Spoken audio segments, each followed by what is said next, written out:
ओम गंग गणपत्ये नमो नम। आप देख रहे हैं चाय पे चर्चा विद मी।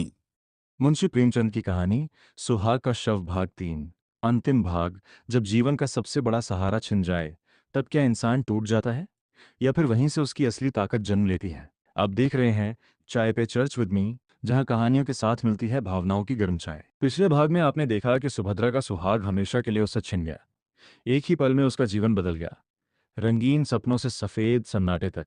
अब उसके सामने केवल दो रास्ते थे, या तो वह समाज की परंपराओं में बंधकर अपने जीवन को दुख में डुबो दे या फिर साहस के साथ नई शुरुआत करे। इस अंतिम भाग में हम देखेंगे कि सुभद्रा अपने दर्द को कैसे शक्ति में बदलती है। भाग 3। रामनाथ के अंतिम संस्कार के बाद घर में गहरा सन्नाटा छा गया। जहां पहले जीवन की हलचल थी, अब वहां केवल खामोशी थी। सुभद्रा एक कोने में बैठी थी।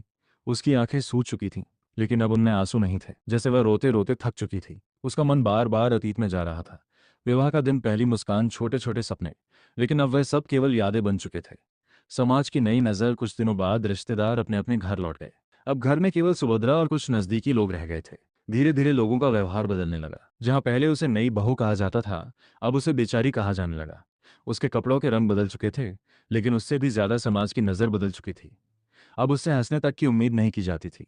अकेलेपन की शुरुआत। सुभद्रा का दिन अब बहुत लंबा लगने लगा। सुबह से शाम तक वह घर के कामों में खुद को व्यस्त रखने की कोशिश करती, लेकिन जैसे ही वह अकेली होती, यादें उसे घेर लेती।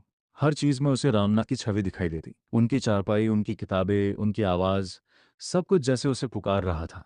अंदर की लड़ाई। एक रात सुभद्रा देर तक जागती रही। उसने पहली बार अपने आप से एक सवाल पूछा, क्या मेरा जीवन अब खत्म हो चुका है? ये सवाल उसके मन में तूफान की तरह उठ रहा था। उसने सोचा, क्या एक स्त्री की पहचान केवल उसके सुहाग से होती है?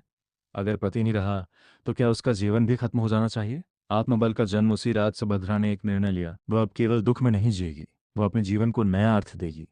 यह निर्णय आसान नहीं था, लेकिन उसके भीतर अब एक नई ताकत जाग चुकी थी। नई शुरुआत। सुभद्रा ने घर के बच्चों को पढ़ाना शुरू किया। धीरे धीरे मोहल्ले के और बच्चे भी आने लगे। लोगों ने पहली बार उसे एक नई नज़र से देखना शुरू किया। अब वह केवल एक विधवा नहीं थी, वह एक शिक्षिका बन चुकी थी। उसके चेहरे पर फिर से आत्मविश्वास लौटने लगा। समाज की सोच में बदलाव। शुरुआत में कुछ लोगों ने उसकी आलोचना की, विधवा होकर इतना आगे बढ़ना ठीक नहीं, लेकिन समय के साथ वही लोग उसकी प्रशंसा करने लगे, क्योंकि सुभद्रा ने साबित कर दिया था कि सम्मान दुख में डूबने से नहीं, बल्कि साहस से मिलता है। अब सुभद्रा को समझ आ गया था कि प्रेम केवल साथ रहने का नाम नहीं है। सच्चा प्रेम वह है जो इंसान को मजबूत बनाता है। रामनाथ अब उसके साथ नहीं थे, लेकिन उनकी यादें उसे आगे बढ़ने की प्रेरणा दे रही थी। कुछ महीनों बाद सुभद्रा पूरी तरह बदल चुकी थी। उसकी आंखों में अब आंसू नहीं, आत्मविश्वास था। उसने अपने जीवन को दूसरों की मदद के लिए समर्पित कर दिया। अब उसका दर्द उसकी कमजोरी नहीं, उसकी ताकत बन चुका था।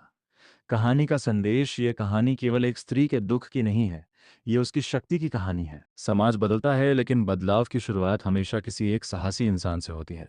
सुभद्रा ने अपने जीवन से यही साबित किया। क्या आपको लगता है कि सुभद्रा का निर्णय सही था?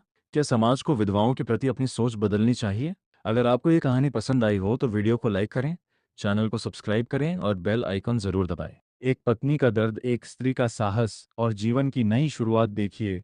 मुंशी प्रेमचंद की भावनात्मक कहानी सुहाग का शव, अंतिम भाग, सिर्फ चाय पे चर्च विद मी।